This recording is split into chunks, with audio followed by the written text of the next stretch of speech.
ಇನ್ನು ಬೆಲೆ ಏರಿಕೆ ಬಗ್ಗೆ ಬಿಜೆಪಿಯವರು ಚರ್ಚೆಗೆ ಬರಲಿ ಅಂತ ಬಿಜೆಪಿ ನಾಯಕರಿಗೆ ಸಂತೋಷ್ ಲಾಡ್ ಸವಾಲ್ ಹಾಕಿದ್ದಾರೆ. ಡೀಸೆಲ್ ಪೆಟ್ರೋಲ್ 30ರಿಂದ 40ಕ್ಕೆ ಕೊಡಬಹುದು. ಕೇಂದ್ರ ಸರ್ಕಾರ ಮನಸ್ಸು ಮಾಡಿದ್ರೆ ಕೊಡಬಹುದು. $103ಗೆ ಖರೀದಿ ಮಾಡಿ 55ರಿಂದ 60ಕ್ಕೆ ಕೊಡ್ತಾ ಇದ್ರಿ. 55ರಿಂದ 60 ರೂಪಾಯಿಗೆ ಪೆಟ್ರೋಲ್ ಡೀಸೆಲ್ ಅನ್ನ ಕೊಡ್ತಾ ಇದ್ರಿ. ಮನಮೋಹನ್ ಸಿಂಗ್ 90,000 ಕೋಟಿ ಸಬ್ಸಿಡಿಯನ್ನ ಕೊಟ್ಟಿದ್ರು. ಈಗ ಬಿಜೆಪಿಯವರು ಕೇಂದ್ರಕ್ಕೆ ಹೋಗಿ ಕೇಳೋದಕ್ಕೆ ಹೇಳಿ, ಸಬ್ಸಿಡಿ ಜಾಸ್ತಿ ಕೊಡುವಂತೆ ಹೋಗಿ ಕೇಳಲಿ ಅಂತ ಹುಬ್ಬಳ್ಳಿಯಲ್ಲಿ ಸಚಿವ ಸಂತೋಷ್ ಲಾಡ್ ಹೇಳಿಕೆಯನ್ನು ಕೊಟ್ಟಿದ್ದಾರೆ.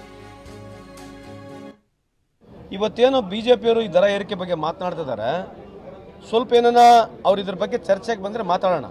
ನಾನು ಭಾಳ ಸಲ ಮಾತನಾಡಿದ್ದೀನಿ. ಯಾಕೆ ಆಗ್ತಾ ಇದೆ ಅಂತಂದರೆ, ಡೀಸೆಲ್ ಪೆಟ್ರೋಲ್ ಇವತ್ತು ಕೇಂದ್ರ ಸರ್ಕಾರ ಮನಸ್ಸು ಮಾಡಿದ್ರೆ ಅವರು 40 ರೂಪಾಯಿಗೆ 30 ರೂಪಾಯಿ ಕೊಡ್ಬೋದು.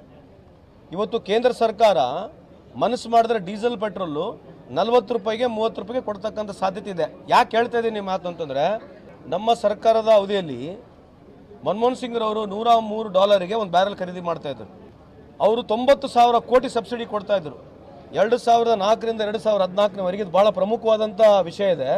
ನಾನು ಆರೋಪ ಮಾಡ್ತಾ ಇಲ್ಲ. It is very important. ಯಾಕಂದರೆ ಇದು ನಮ್ಮ ದೇಶದ ಬೆನ್ನೆಲುಬು. ಯಾವಾಗ ಡೀಸೆಲ್ ಪೆಟ್ರೋಲ್ ಜಾಸ್ತಿ ಆಗುತ್ತೆ, ಎಲ್ಲ ವಸ್ತುಗಳು ದುಬಾರಿ ಆಗ್ಬಿಡ್ತವೆ. ಕಾಯಿಪಲ್ಯ ಮಾರೋನಿಗೆ, ರೈತನಿಗೆ ಅಲ್ಲಿ ಏನು ಭೂಮಿ ಮೇಲೆ ಸಿಗುತ್ತೆ ಅಷ್ಟೇ ಸಿಗುತ್ತೆ. ಟ್ರಾನ್ಸ್ಪೋರ್ಟೇಷನ್ ಜಾಸ್ತಿ ಆಗುತ್ತೆ. ಸೊ ಟ್ರಾನ್ಸ್ಪೋರ್ಟೇಷನ್ ಜಾಸ್ತಿ ಆದಾಗ ಸಫರ್ ಆಗೋದು ಕಾಮನ್ ಮ್ಯಾನೆ.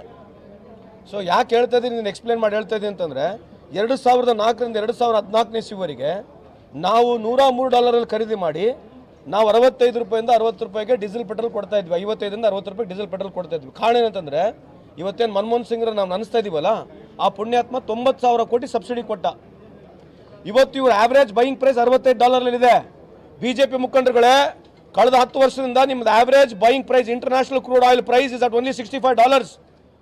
ನೀವು ಮನಮೋಹನ್ ಸಿಂಗ್ ಅವರು ಏನು ಸಬ್ಸಿಡಿ ಕೊಟ್ಟಿದ್ರು, ಆ ಸಬ್ಸಿಡಿ ಕೊಟ್ಟರೆ ಇವತ್ತು ಈ ದೇಶದಲ್ಲಿ 25ರಿಂದ 30 ರೂಪಾಯಿಗೆ, 30ರಿಂದ 40 ರೂಪಾಯಿ ಒಳಗೆ ಡೀಸೆಲ್ ಪೆಟ್ರೋಲ್ ಕೊಡ್ಬೋದು. ಸಬ್ಸಿಡಿ ಜಾಸ್ತಿ ಕೊಡ್ತಾ ಇಲ್ಲ. ಯಾಕೆ ಕೊಡ್ತಾ ಇಲ್ಲ ಅಂದರೆ, ರಿಲಯನ್ಸ್ ಬಂಕ್ ಇದು ಉಳಿಬೇಕು. ಇವತ್ತು ಸಬ್ಸಿಡಿ ಜಾಸ್ತಿ ಮಾಡಿದ್ರೆ ಕೇಂದ್ರದಲ್ಲಿ ರಿಲಯನ್ಸ್ ಬಂಕು ಕಾಂಪೀಟ್ ಮಾಡೋಕ್ಕಾಗಲ್ಲ ನಮಗೆ.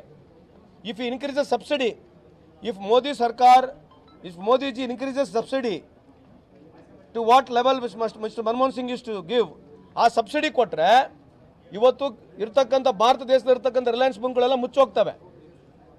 ಸಬ್ಸಿಡಿ ಜಾಸ್ತಿ ಕೊಟ್ಟ ತಕ್ಷಣ ನಮ್ಮೆಲ್ಲರಿಗೆ ಬೆಲೆ ಏರಿಕೆ ಕಮ್ಮಿ ಆಗುತ್ತೆ. ಸಿಮೆಂಟ್ ಆಗಿರಲಿ, ಸ್ಟೀಲ್ ಆಗಿರಲಿ, ಕಾಯಿಪಲ್ಯ ಆಗಿರಲಿ, ಎಲ್ಲ ಟ್ರಾನ್ಸ್ಪೋರ್ಟ್ ರಿಲೇಟೆಡ್ ಎಲ್ಲ ಕಮ್ಮಿ ಆಗ್ತವೆ. ಹಂಗಾಗಿ ಬಿ ಜೆ ಪಿ ಮುಖಂಡರಿಗೆ ಹೋಗಿ ಹೇಳಕ್ಕೆ ಕೇಳ್ರಿ, ಸರ್ ಕೇಂದ್ರ ಸರ್ಕಾರದಲ್ಲಿ ಮನಮೋಹನ್ ಸಿಂಗ್ ಇದ್ದಾಗ ಈ ಥರ ಮಾಡಿದ್ದಾರೆ, ನೀವು ಕಮ್ಮಿ ಮಾಡಿರಿ, ನಾವು ಕಮ್ಮಿ ಮಾಡ್ತೀವಿ. ಇದು ನಮ್ದಾಯಿತು ನೋಡ್ರಿ. ಈ ದೇಶ ಕೊಳ್ಳೆ ಹೊಡಿತಕ್ಕಂಥ ಕೆಲಸ ಬಿ ಜೆ ಪಿ ಮಾಡ್ತಾ ಇದೆ.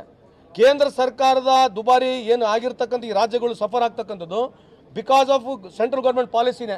ನಾಳೆ ಸಬ್ಸಿಡಿ ಜಾಸ್ತಿ ಮಾಡಿಕೊಡ್ರಿ. ಯಾಕೆ ಮಾಡಬಾರ್ದು ಸಬ್ಸಿಡಿ ಜಾಸ್ತಿ? ನೀವು ಪ್ರೆಸಿಡೆಂಟ್ ಇರ್ತಕ್ಕಂಥ ನಮ್ಮ ಸರ್ಕಾರಗಳು 90,000 ಕೋಟಿ ಇವರು ಸಬ್ಸಿಡಿ ಕೊಟ್ಟಿದ್ರೆ international fuel price, buying price, oil price ಕಮ್ಮಿ ಇತ್ತು.